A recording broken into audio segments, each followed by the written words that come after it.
Ok, sixième question du quiz. Le titre de la publicité est l'élément qui a le plus d'impact sur ton coût par prospect. C'est faux. C'est faux et pas peut-être pas pour la raison que vous pensez. C'est faux parce qu'en fait, ce qui a le plus d'impact sur ton coût par prospect, c'est-à-dire si tu veux diviser ton coût par prospect de 40, d'accord, je viens de te dire de 40 du jour au lendemain, de 40 du jour au lendemain, c'est facile. Il suffit que tu remplisses ton webinar live par un quiz ou un jeu concours, tu vas le diviser par 40. Donc c'est ça qui a le plus d'impact sur ton coût par prospect. Est-ce que ça veut dire qu'il faut que tu le fasses? La réponse est non. Mais si tu veux diviser ton coût par prospect par 40, c'est ça. Donc en fait, euh, le premier truc qui a le plus d'impact, c'est ton offre d'opt-in. Oh, alors ça, c'est un petit message automatique que je mets quand je tape offre. D'accord, via un petit logiciel.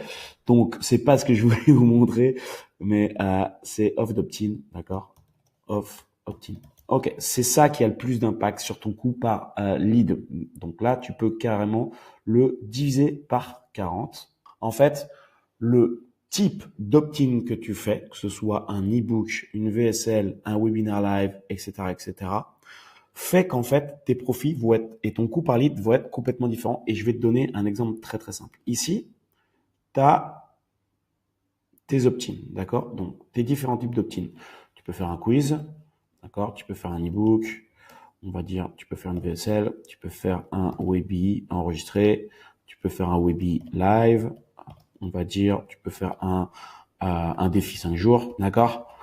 Et tu peux faire également un truc SLO, on va pas rentrer dedans, mais dans les détails, et un truc séminaire. Ok.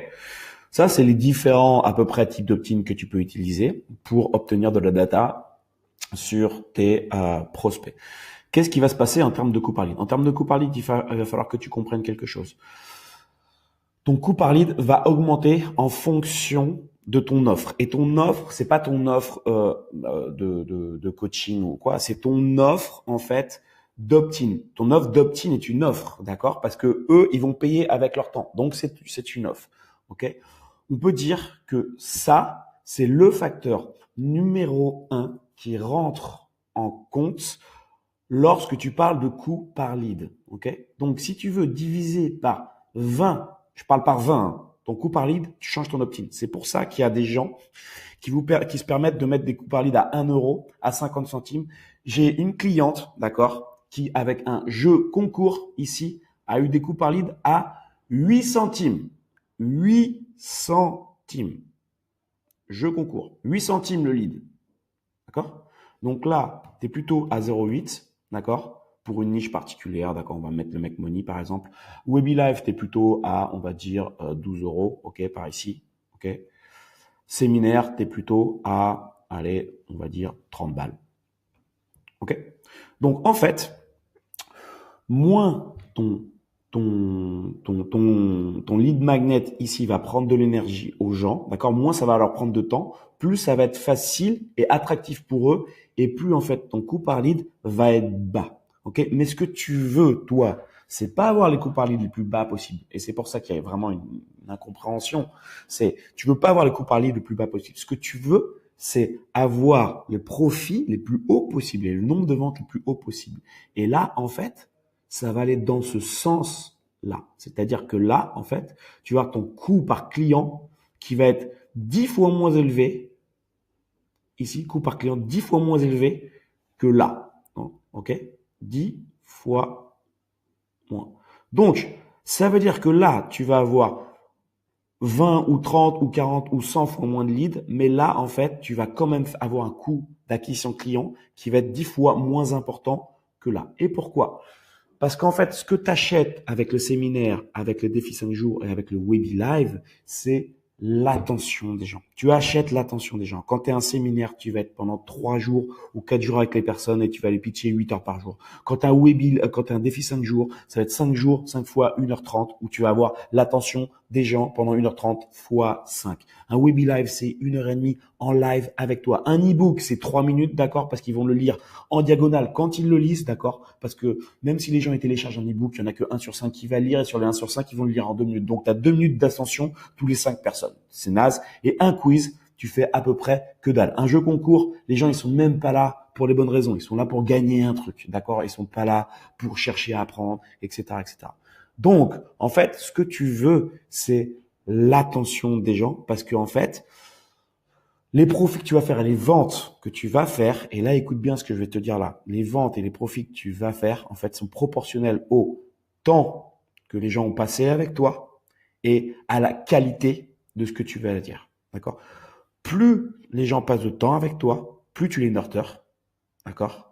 Évidemment, il faut la qualité, hein, genre ça, c'est évident. Mais plus ils passent de temps avec toi, plus tu les nurtures et plus ton taux de closing explose. Le premier truc qui a de l'impact sur ton taux de closing, crois-moi, c'est ton marketing.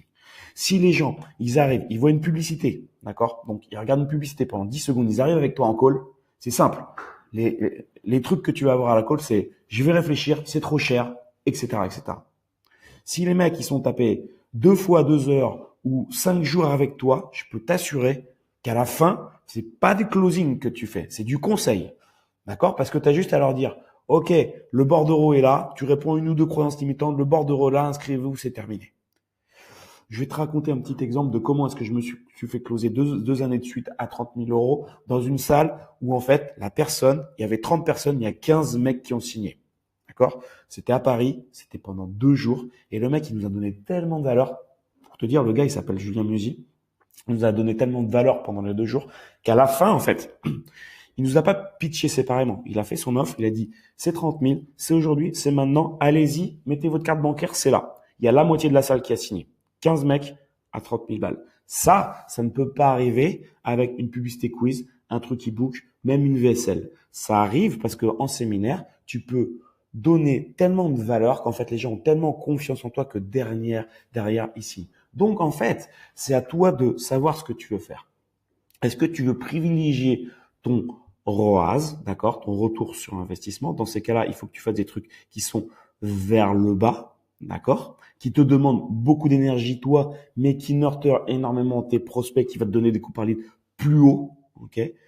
Et par contre, si tu te dis non mais moi j'ai pas besoin de faire. Alors au début, quand tu commences, il faut tout donner. Il faut donner du temps et de l'énergie. Donc tu es obligé d'être vers le bas quand tu commences.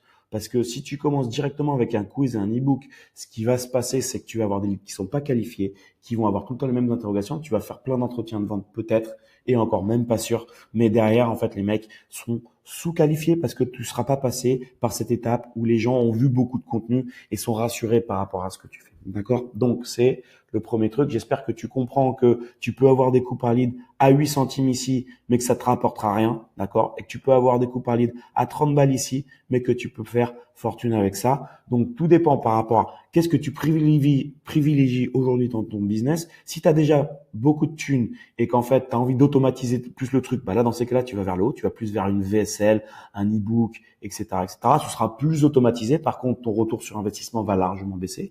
Par contre, au début, si tu en as encore au début ou quoi, ou tu as plein d'énergie et que ça te dérange pas de faire des séminaires, des événements, etc., etc., dans ces cas-là, tu vas vers le bas de la pyramide, tu fais des séminaires, tu fais des défis 5 jours, t'envoies de la personne, tu fais que du live, d'accord? Parce qu'en fait, la différence entre le live et l'enregistré, c'est le temps que les gens vont rester avec toi. Entre un live et un enregistré, c'est 1 x 5 à peu près. Donc, si tu as 5 fois plus de temps que les gens passent avec toi, derrière ton taux de closing augmente proportionnellement d'une manière qui est absolument considérable. J'espère que ça t'a aidé et que ça répond à cette question. 2 fois plus de leads ne veut pas dire plus de ventes parce qu'en fait, les leads, tu peux les avoir sur des quiz ou des e-books et tu vas en avoir plein, tu vas en avoir des centaines. Comme cette personne qui est venue me voir avec 8000 leads mais qui n'avait pas fait une vente parce qu'en fait, elle faisait un jeu concours, elle faisait un truc à gagner, blablabla, elle avait des coûts par lead à 8 centimes.